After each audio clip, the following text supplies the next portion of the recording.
Are you deficient? Let's find out.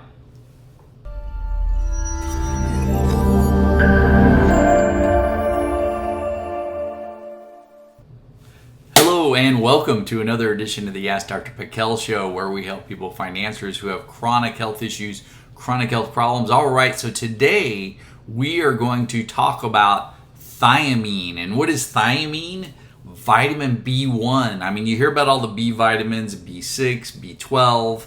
I mean, the more popular ones, but what about B1? How does it play into everything? Well, it's actually pretty darn important, and let's go over that. All right, so number one, vitamin B1 is water soluble, as are all the B vitamins. Now, what does that mean? That means if you take it, it's not going to build up in your system. Your body's going to, any extra, let's put it this way, ends up in the toilet.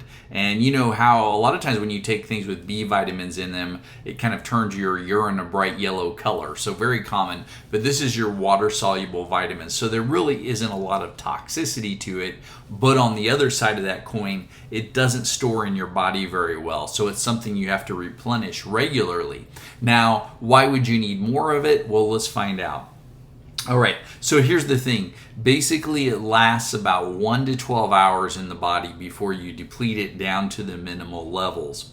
It is stored in some areas, but that's only about 30 milligrams, and that's stored in the brain, the heart, the liver, the kidneys. You know, we have a little bit of backup just in case. The thing is if you do have more of an acute health issue, though, you can deplete all of that storage in about 12 hours. So it can go away very quickly. All right, if it goes away quickly, or if you get an extreme deficiency, they call that condition beriberi. And I won't go into that and why, but what is beriberi? Well, that's when you get shortness of breath, tachycardia, edema, swelling.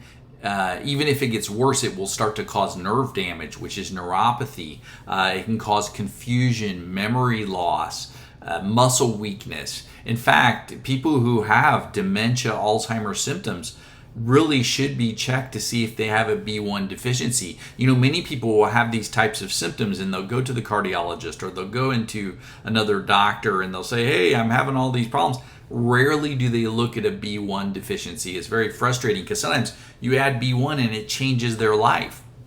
All right, another thing that can happen is if you are an alcoholic or you drink a lot of alcohol, you can deplete your B1 very quickly, and there's actually a syndrome based on that called Wernicke-Korsakoff. And again, this can create those similar symptoms that I just mentioned too. Now, and that's the thing too, you know, if you are increased in your alcohol consumption, you're going to deplete a lot of your B vitamins pretty quick. So you want to keep those coming in. All right, what does B1 do? What is it used for in the body? It's pretty foundational. Basically, there's a lot of enzyme activities in our body in order to utilize blood sugar, in order to utilize amino acids, in order to break down fats and use all these things to actually manufacture energy. You got to have B1. If you don't have it, none of those processes are going to work properly. They'll start to break down. It is crucial actually for what they call oxygen homeostasis, your ability to utilize baseline oxygen. If you're low in B1, yeah, your oxygen levels are going to have problems. But what does that go further and do? Well, B1 is involved at a cellular level. Not only that, but at a mitochondrial level. They call that the powerhouse of the cell. That's actually where you make energy. So the thing is if you are low in B1, this lowers your ability to make energy, or what's known as ATP in the body. So pretty darn important that you have B1, or you really just can't function much at all. All right, so if you are deficient, but you don't have beriberi, you don't have Wernicke-Korsakoff, you're just kind of low. You aren't extreme low, but you're just low. What can that cause? Mood swings, confusion, muscle weakness, nerve damage, which that would be like maybe numbness and tingling or neuropathy type symptoms. Cold hands and feet, actually B1 has been shown to help with that, and also when people have what's called Raynaud's phenomena or Raynaud's syndrome, this can sometimes even help with that too, which that's actually more in the autoimmune category.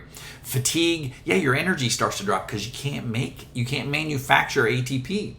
GI problems, your immune system starts to drop, and that's a common happening when you get low in a lot of your B vitamins. Your white blood cell count starts to drop. White blood cell production is not as good, and if your immune system goes down, what's going to happen? Yeah, one of the symptoms of this is canker sores, which that can happen with other B vitamins too. That's because you got to have B1 to maintain nerve health. If the nerve health and your immune system drop, yeah, then herpes simplex virus moves in and starts to make cold sores. People say, oh, I got stressed out, I got a cold sore. Well, you got stressed out, and why didn't 10 other people that got stressed out get a cold sore? It's because your levels were lower and this virus was either living there or it just moved in and it started to cause the canker sore. Cataracts can increase. Cardiovascular disease can increase. If you're low in thiamine, it starts to affect an area of your brain called the cerebellum. This is your balance and coordination area. This area processes about 90% of the sensory information that comes into the body. Pretty darn important, but B1 can really mess it up. So, these balance issues can really come into play, and muscle weakness, especially in the legs, can start to kick in and be a problem. So what can really deplete this? What can start to cause problems with thiamine? Well, number one, if you have a high carb diet. So B1 or thiamine is involved in basically turning your carbs or let's say metabolizing carbohydrates. So large amounts over a period of time, you're really going to deplete it out. Also, if you're overweight, you need more thiamine. You're utilizing it faster than you should. Many medications deplete B1. So if you're on medications, yeah, you're probably depleting B1 no matter what you're on. And then alcohol and tobacco definitely quickly deplete B1 as other B vitamins. And then one that's not on this list is actually coffee and tea. Coffee and tea have what are called tannins in them, and these can, in order for your body to utilize and deal with these tannins, that can deplete your B1. And another one that's on there too is environmental toxins, things in our environment. If the body has to go through a detoxification process, especially in the liver, yeah, you're going to burn through B1 a lot faster, so you need more, just like a lot of other chemicals that come in. All right, so how do you get this in? What are different ways to supplement with this? So we have our synthetic forms there, the thiamine HCl, the thiamine mononitrate, and then there's what's called benfotiamine. So this is kind of an exciting one. It's a fat-soluble one. It absorbs better, and it actually increases blood levels and brain levels a lot more and a lot faster by quite a bit. So really good one there if there's a lot of neurological issues going on.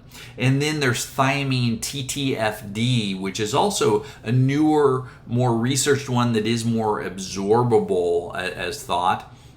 And then another way you can naturally get B1 in is with nutritional yeast. And some people will just buy that and mix it with, their shake or something like that. And I would also say any supplement that has a whole foods thiamine that's not on here, anytime a supplement is made from whole foods rather than synthetic, it's going to absorb better. So a whole foods type, that means they're getting the thiamine from a real source, and it's going to be a lot more absorbable, raise your levels a lot better. All right, so when you're taking this, usually about 50 to 100 milligrams 2 to 3 times a day is what most people will get in. And sometimes this will be mixed in with other B vitamins. Sometimes when people are really deficient, they'll take it on its own, especially if they have harsher conditions that are really affecting the nervous system. Sometimes we'll use the benfotiamine at higher doses, and I like to monitor that as they do it. If a person though is saying, hey, I'm going to take this 3 times a day, I would recommend probably starting at the 50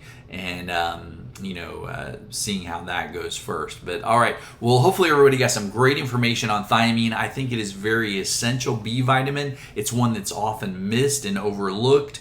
And it's something that many people need, especially if they have things that are creating the deficiencies on a regular basis. All right, well, have a wonderful day. God bless, and I'll see you next time.